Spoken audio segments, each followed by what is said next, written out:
Tous les jours, des centaines d'étudiants arpentent les couloirs du palais universitaire, ignorant son passé mouvementé.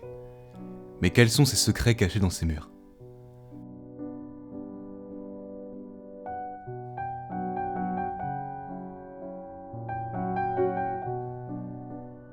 Alors que l'Alsace-Moselle fait partie de l'Empire allemand, les Allemands, avec la participation financière et le soutien du Kaiser, Guillaume Ier, décident de construire une grande université à Strasbourg.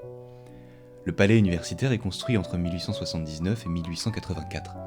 Il traverse des périodes mouvementées de conflits et de paix entre l'Allemagne et la France.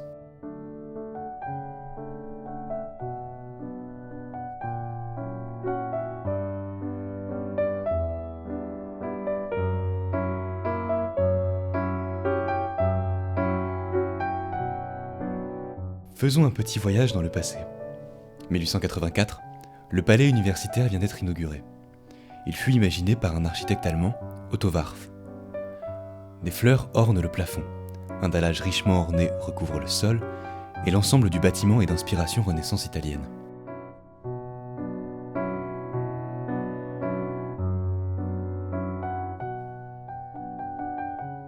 C'est dans un cadre bucolique, en harmonie avec le jardin se situant derrière, que sont accueillis les premiers étudiants à Strasbourg.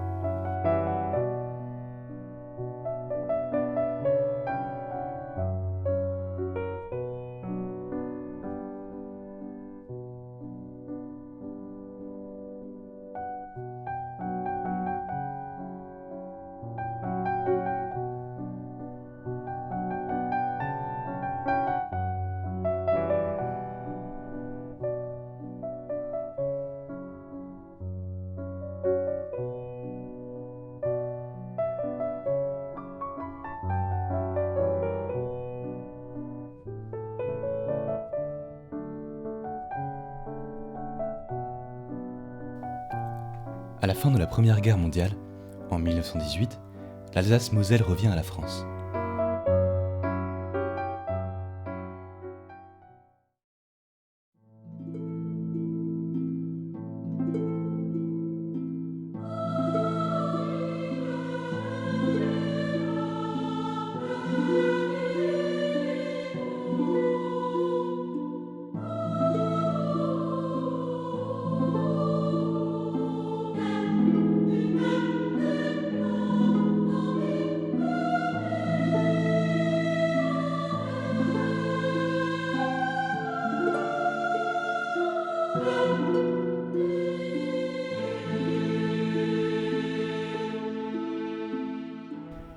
« 1939.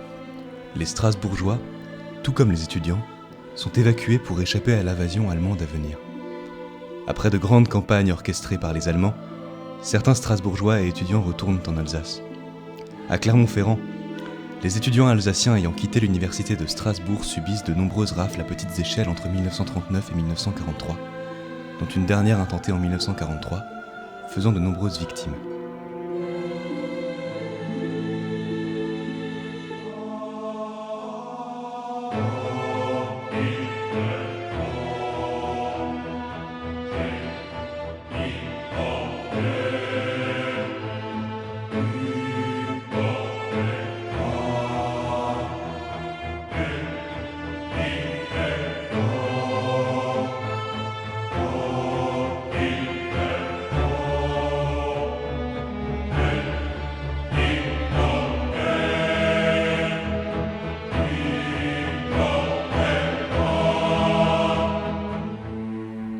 Les fleurs ont fané, le sol transformé, le bâtiment est modifié. Une statue virile et masculine, symbole arien, trône sur l'Ola. Les nazis sont là.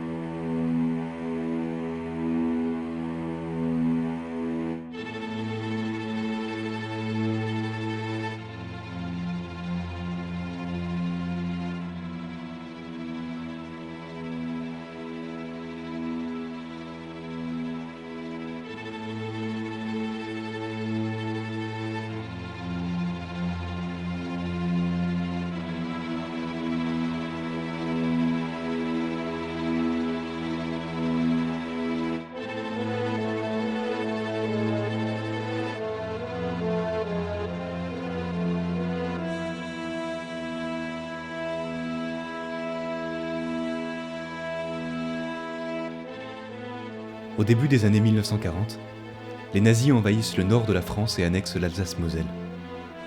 Ils prennent possession de l'ensemble des bâtiments universitaires à Strasbourg et fondent une Reichsuniversität dépendante de Berlin, afin de former une élite de la société sur les bases idéologiques et raciales de l'Europe allemande.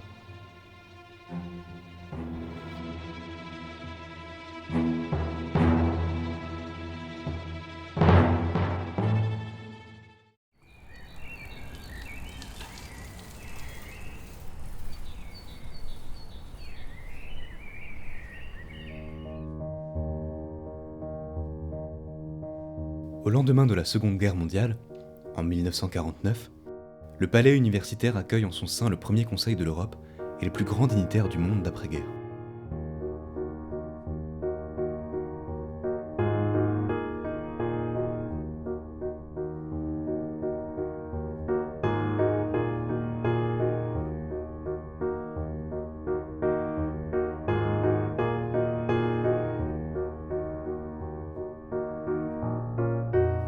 En mai 1968, le palais universitaire est pris d'assaut par les étudiants mécontents venus manifester pour changer la société.